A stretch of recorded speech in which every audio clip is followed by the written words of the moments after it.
ಸಿದ್ದರಾಮಯ್ಯನವರೇ 5 ವರ್ಷ ಸಿಎಂ ಅಂತ ಯತೀಂದ್ರ ಸಿದ್ದರಾಮಯ್ಯ ಹೇಳಿದ್ದಾರೆ. ಇದಕ್ಕೆ ಡಿಸಿಎಂ ಡಿಕೆ ಶಿವಕುಮಾರ್ ರಿಯಾಕ್ಟ್ ಮಾಡಿದ್ದಾರೆ. ಬಹಳ ಸಂತೋಷ, ಒಳ್ಳೆಯದಾಗ್ಲಿ, ರಾಜ್ಯಕ್ಕೆ ಒಳ್ಳೆಯದಾಗ್ಲಿ. ಯತೀಂದ್ರ ಹೇಳಿಕೆಗೆ ಡಿಸಿಎಂ ಡಿಕೆ ಶಿವಕುಮಾರ್ ಅವರ ಮಾರ್ಮಿಕ ತಿರುಗೇಟಿದು. ನಿನ್ನೆ ಬೆಳಗಾವಿ ಅಧಿವೇಶನದ ಮೊದಲ ದಿನವೇ ಯತೀಂದ್ರ ಸಿದ್ದರಾಮಯ್ಯ ಹೇಳ್ತಾರೆ, ಸಿದ್ದರಾಮಯ್ಯನವರೇ ಪೂರ್ಣಾವಧಿ ಸಿಎಂ ಆಗಿ ಮುಂದುವರಿತಾರೆ. ಹೈಕಮಾಂಡ್ ನಾಯಕತ್ವ ಬದಲಾವಣೆಯ ಚರ್ಚೆಯನ್ನೇ ಮಾಡ್ತಾ ಇಲ್ಲ ಅಂತ. ಇದಕ್ಕೆ ಈಗ ಡಿಸಿಎಂ ಡಿಕೆಶಿ ಮಾರ್ಮಿಕವಾಗಿ ತಿರುಗೇಟ್ ಕೊಟ್ಟಿದ್ದಾರೆ.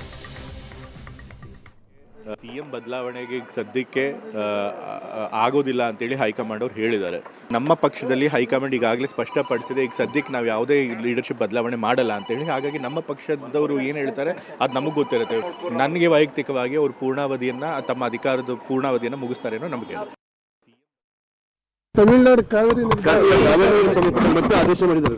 ಯತೀಂದ್ರ ಸಿದ್ದರಾಮಯ್ಯ ಅವರು 5 ವರ್ಷಗಳ ಸಿದ್ದರಾಮಯ್ಯ ಅವರು ಇರ್ತಾರೆ, ನೀವು ಏನು ಬದುಕಿದ್ರೆ ತಿರಸ್ಕಾರ ಮಾಡಿದ ಹೈಕಮಾಂಡ್ ಅಂತ ಹೇಳಿದ್ದಾರೆ ಸರ್. ಬಹಳ ಸಂತೋಷ, ಒಳ್ಳೇದಾಗಲಿ, ರಾಜ್ಯಕ್ಕೆ ಒಳ್ಳೇದಾಗಲಿ. ಸರ್, ತಮಿಳುನಾಡು ಕಾವೇರಿ ಮತ್ತೆ ಆದೇಶ ಮಾಡಿದ್ದಾರೆ ಸರ್. ಮತ್ತೆ 7.5 TMC ನೀರು ಬಿಡಬೇಕು ಡಿಸೆಂಬರ್ ತಿಂಗಳದು ಅಂತೇಳಿ. ಆಯ್ತು, ನೋಡ್ತಿರೋದು.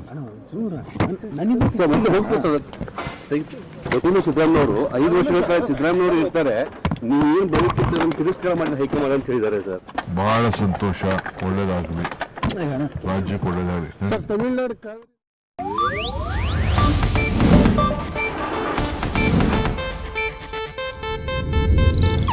ಇದು ಏಷ್ಯಾನೆಟ್ ನ್ಯೂಸ್ ನೆಟ್ವರ್ಕ್ ಪ್ರಸ್ತುತಿ.